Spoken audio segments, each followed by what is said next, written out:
Today, we're taking a look at the Sony FX30 against the Red Komodo.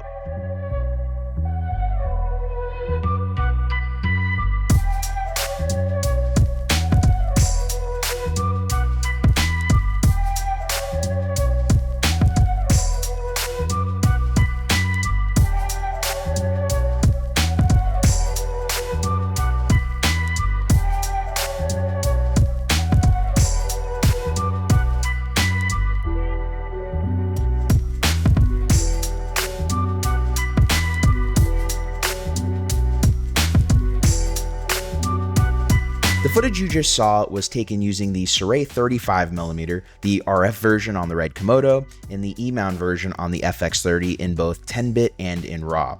Now I wanted to show you that first so you could see the difference in the effective field of view that each mode has. The Red Komodo has the overall biggest sensor at a 1.33 times crop of full frame.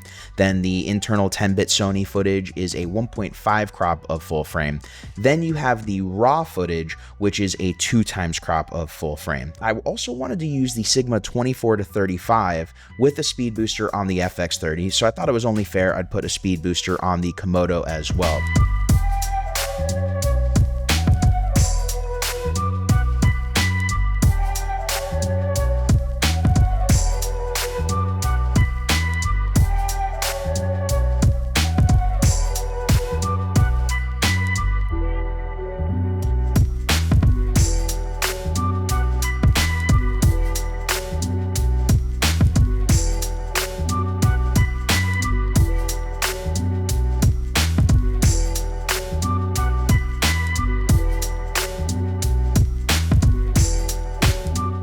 One thing I do want to note is I have upgraded to the latest firmware here in October of 2024, and it seems that there may be some issues when using adapted lenses and electronic adapters. The autofocus is a little bit wonky with using the Metabone Speed Booster. Not sure whether that's going to need a firmware update on Metabone's side or if Sony's going to come out with an updated firmware for the FX30. When it comes to the color grading process I did in this video, as you can see, the RAW and the 10-bit footage on the FX30 definitely don't look exactly like the Red Komodo.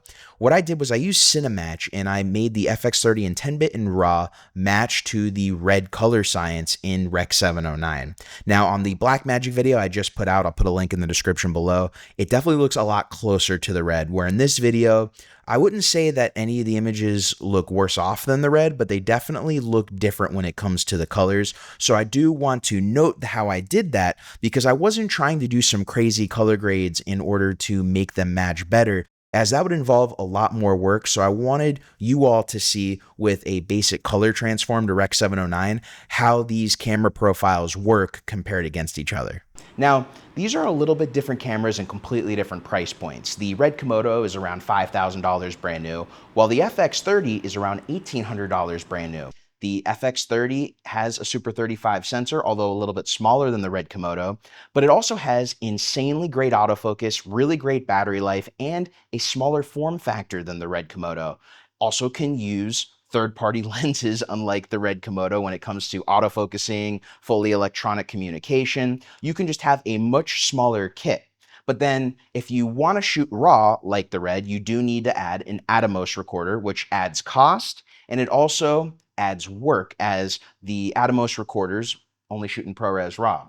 But the reason we're doing this is Blackmagic has just announced that their recorders are now going to record B-RAW on the Sony FX6, FX9, and eventually they hope to have the FX3, which in my mind spells that we're probably going to get it for the FX30 as well. Now with B-RAW, the image quality isn't going to change, and we're still going to have that massive crop on the FX30 sensor, which is kind of close to micro four thirds. One thing that really surprised me when going through this footage is how great the colors are in the FX30 RAW. I just wish it didn't have such a severe crop, because as you can see, the footage is definitely a lot noisier in the FX30 RAW than the Komodo or the FX30 internal 10-bit. We're shooting at about a micro four thirds crop, so it's expected that you're going to see noise, especially if filming at the same ISO.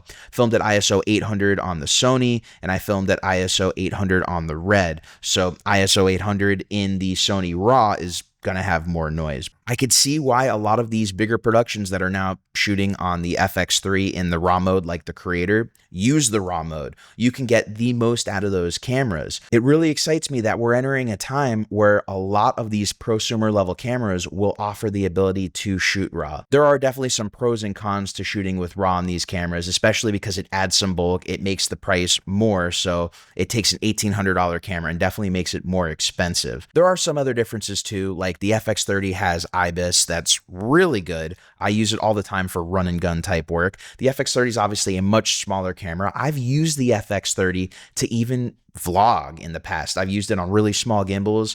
Now I pretty much use the Osmo Pocket for that just because of how much smaller it is, even over the FX30. If I need the best image quality for a super small and light package, well, I'm still going to the FX30. I've used it as my YouTube camera for the past 2 years.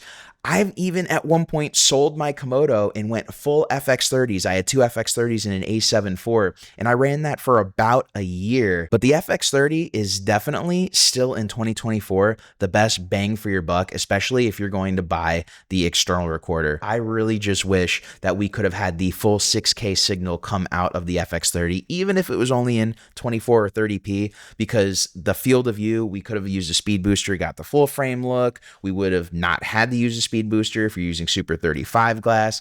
Hopefully, whenever Sony comes out with a successor to the FX30, they'll give us the ability to shoot RAW and actually use the full sensor. So part of the reason I'm doing these tests is next year I'm trying to work on a short film here on this set actually. And by doing these tests while I was here to shoot some insert shots for Axonar, which was a film I was a DP on that does come out next year as well, I was able to decide from the cameras I own, the Blackmagic Cinema Camera 6K full frame, the Red Komodo, the Sony FX30, which of those cameras I'd want to maybe use as an A cam, a B cam, a C cam. Can I use all 3 of them? And now that the Red Komodo has lowered its price, you can get a Red Komodo used in that $3,000 to $4,000 range. So I want to thank you for joining me in today's video. I hope you learned a lot. I certainly did. If you have any questions, make sure to ask in the comments below. And if you got knowledge and value out of today's video, please make sure to hit that like, subscribe, and notification bell to keep up to date with the latest videos on the channel. Until next time, my name's Jeff Fagien. Thank you for joining me as always, and I will catch you in the next video.